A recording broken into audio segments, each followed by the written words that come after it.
ஐஎஃப்என் தமிழ் மூலமாக கீதா உங்கள் எல்லாரையும் அன்போடு வரவேற்கிறேன். நீங்கள் வகை வகையான ரெசிபி என்னோடதை பார்க்கணுன்னா நீங்கள் என்ன பண்ணணும், பெல் ஐக்கானை ப்ரெஸ் பண்ணணும். அப்போ தான் நீங்கள் என்னோட எல்லாத்தையும் தெரிஞ்சுக்க முடியும்.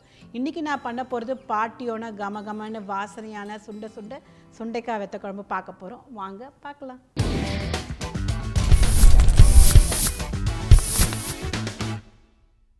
சுண்டைக்காய் வெத்த குழம்பு பண்ணுறதுக்கு முன்னாடி நம்ம அடுப்பை பற்ற வச்சுக்கலாம். உடம்புக்கு ரொம்பவே நல்லது. அதனால் நான் நல்லெண்ணெய் போட போகிறேன் கொஞ்சமாக. இதுக்கு நிறையா எண்ணெய் விட்டு தான் ஆகணும், ஏன்னா இதில் நம்ம இது பார்க்க முடியாது.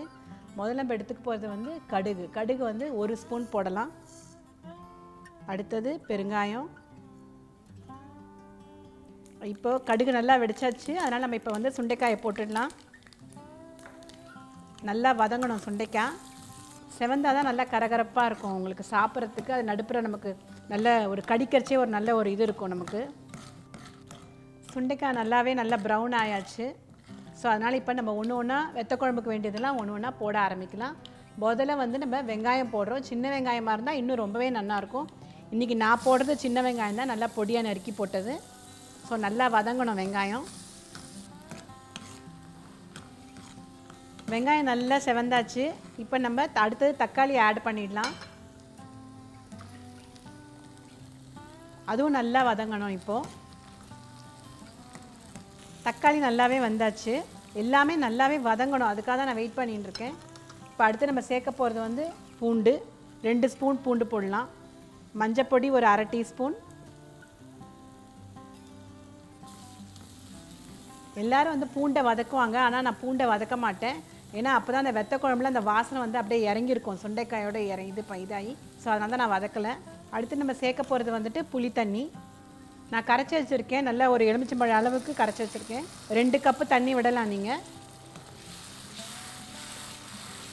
இப்போ தண்ணி சேர்க்கணும், நல்லா ஒரு 2 கப்பு. இப்போ நாம் ஒன்று ஒன்றா போட ஆரம்பிக்கலாம். மிளகாப்பொடி 2 டீஸ்பூன் போட போகிறேன், நல்லா உரப்பாக இருக்கும்ன்ட்டு. அடுத்து தேவையான அளவுக்கு உப்பும் போட்டாச்சு. இப்போ நம்ம அரைச்சி வச்சுருக்கிற தேங்காய், தனியா, சோம்பு 3த்தையும் அரைச்சி வச்சுருக்கோம். நம்ம அந்த அரைச்சி வச்ச விழுதியும் இப்போ போட்டுடணும்.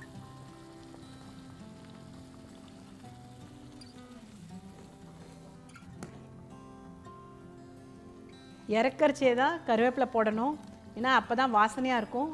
கருவேப்பிலையே வதக்கக்கூடாது. இப்போ அடுப்பை சின்னதாக வச்சுட்டு 15 நிமிஷம் நல்லா கொதிக்கணும்.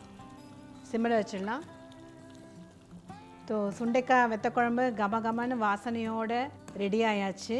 இதை நம்ம எப்படி சாப்பிட போகிறோங்கிறத இப்போ பார்க்கலாமா? நல்ல சூடான சாத்தில் எடுத்து வச்சுட்டு நல்லெண்ணெயை விட்டுண்டு, ஆஹா கேட்குறச்சவே எனக்கு நாக்குலேருந்து ஜலம் விட்டுருது. நல்லெண்ணெயை விட்டுட்டு நல்லா ஒரு கரண்டி வெத்த குழம்பையும் விட்டுண்டு சாப்பிட்டா தேவாமிர்தமாக இருக்கும். உங்களுக்கு இந்த வெத்த குழம்பு பிடிச்சதுன்னா நீங்கள் எனக்கு லைக் பண்ணுங்கள், ஷேர் பண்ணுங்கள், கமெண்ட் பண்ணுங்கள். மறக்காமல் எனக்கு நீங்களாம் எப்படிலாம் வகை வகையாக பண்ணுவீங்கிறதையும் எனக்கு சொல்லுங்கள். இப்போ நான் சாப்பிட போகிறேன், வாங்க பார்க்கலாம்.